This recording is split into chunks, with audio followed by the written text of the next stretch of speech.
Where did Atlantis come from? Oh, Lemuria, Lemer, the sea. You mean it's the Mid-Atlantic Ridge? I'm not sure about that. Mid-Atlantic continent of some sort. There's traces of them everywhere. I mean, there's the Indian one, is it the Tamil talk of? Tamil, again.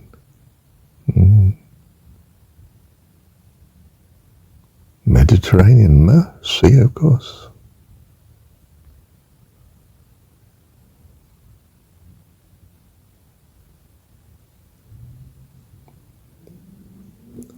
But that's a diversion. Hang on. Mid-Pacific. Well, not necessarily mid-Pacific. I mean, how about the Zealandia continent?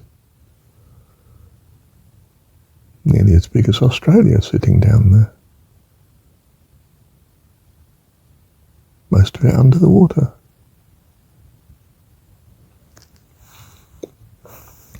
Many civilizations come before.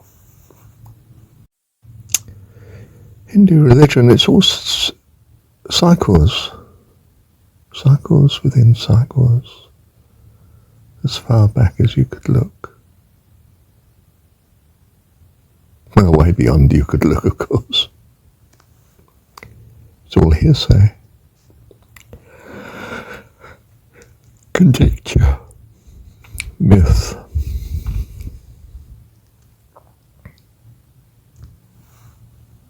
Lemeria of the sea.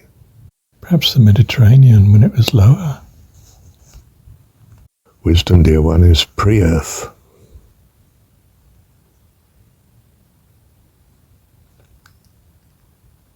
In the beginning was the Word, and the Word was with God, and the Word was God. All things were made by her. Should have been. We changed it to him. Male-dominated cultures, you know. Because the male is dominant. There's this dominance that empowers him to leave home. He did. Went through all Asia and Europe. And round again. One of how many cycles previously? Oh, unknown. So you look at your Gothic architecture.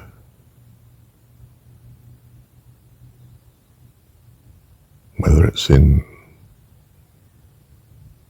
Germany or Russia or Northern Europe or English cathedrals or American, each state's capital building and much more, or South American, of course, all Atlantean technology.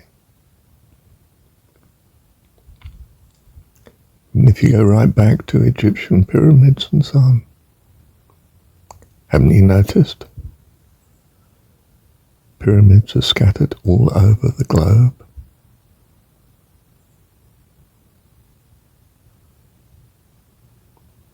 Let the ice melt and you'll see them in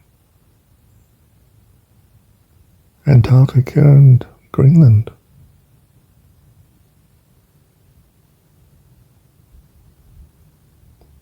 Look under the sea and you'll find them. Pyramids. Where do you think they come from?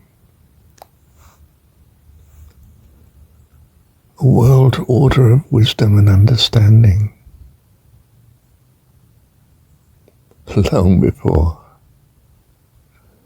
our cognition of such. Long, long, long ago. And what is the power of these buildings? Do you think it's some free energy thing? Well, yeah, but much more than that. It's a free understanding of what creation is.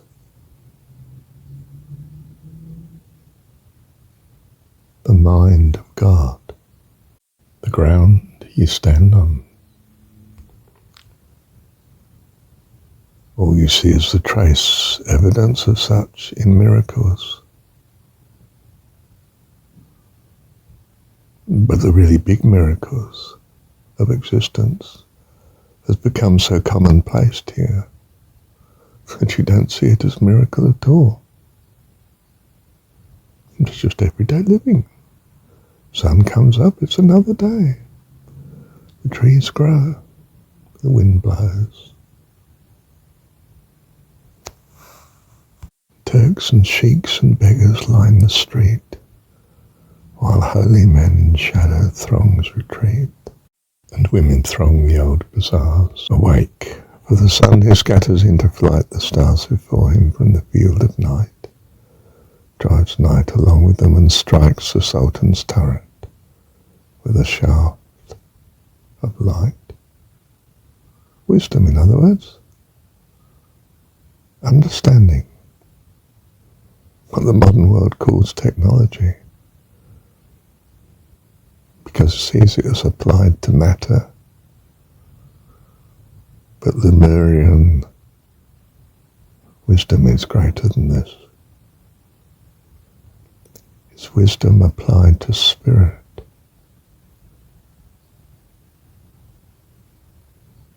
Who we are.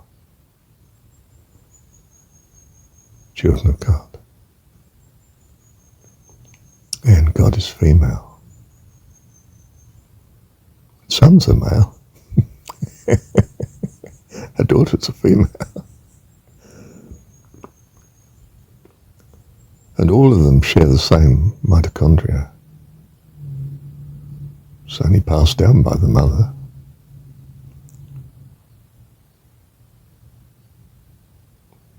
There is no male mitochondria, it's female.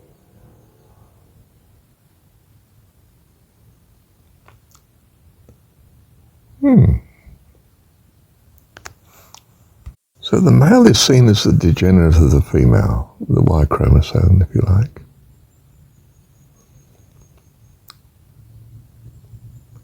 And he wanders, but he can't reproduce himself. He must have the female. Thank goodness for that. He'd destroy everything otherwise. But it's necessary, of course. Protect the female from what? From the unknown. He forages into the unknown. Well, if he's not careful, he loses his life doing it. She troubles for her sons. Gives them all the wisdom that they need.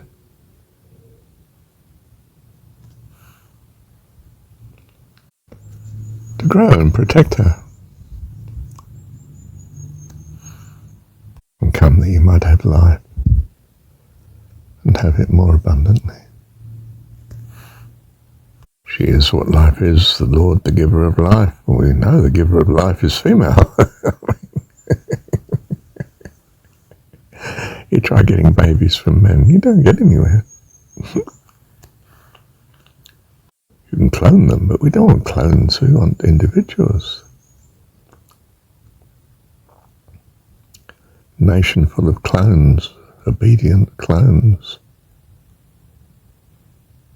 Lacks the vitality of life, of variety, contrast. New ideas don't come from clones, new ideas come from the interaction of individuals.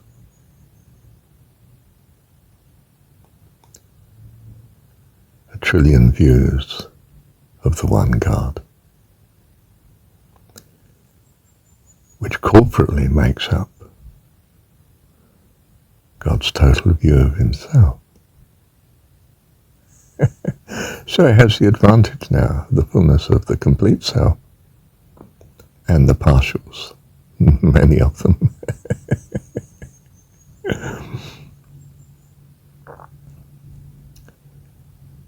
So he does know what it's like to be a child. For he is many of them. I and my Father are one. I'm he. Blessed Spirit, I am she. We should have read.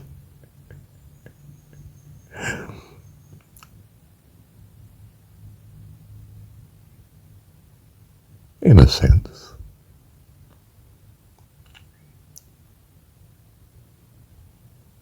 Look, the deepest wisdom is neither here nor there for the child, and the child gets it wrong. Do you really think I've got it right? You must be mad. How could I possibly grasp the fullness of God without being God? And in my delusion, I'm not there yet. How much more others that think they know. And this was the wisdom of Socrates. The oracle said he's the wisest person in the world. In what sense? Well, he knows he doesn't know. He's not certain of anything. So my research was quite reasonably decision-making in uncertainty, because uncertainty is inherent in everything in this universe.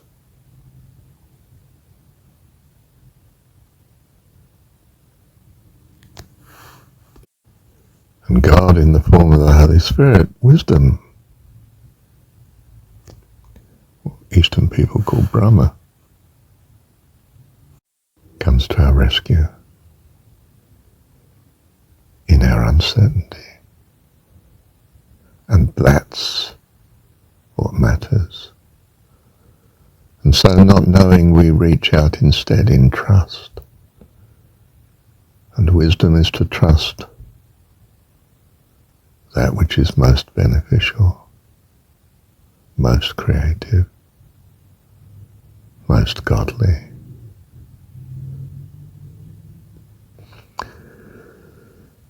And so, on our journeys, we worship God. And we see him as male. For we are not the fullness of God yet. We know we are born of mother, but Dad seems often not at home, or away for long seafaring journeys, or goes to work every day, or and what we know of him is really from Mum, who nurtures us, of course. It's her family. Love you, Divine Mother, Heavenly Dad, dearest friend. Now, duck up and get my bus. God bless. Thank you, Heavenly Dad. Oh, see, we're on the 17th today. An auspicious number, 17.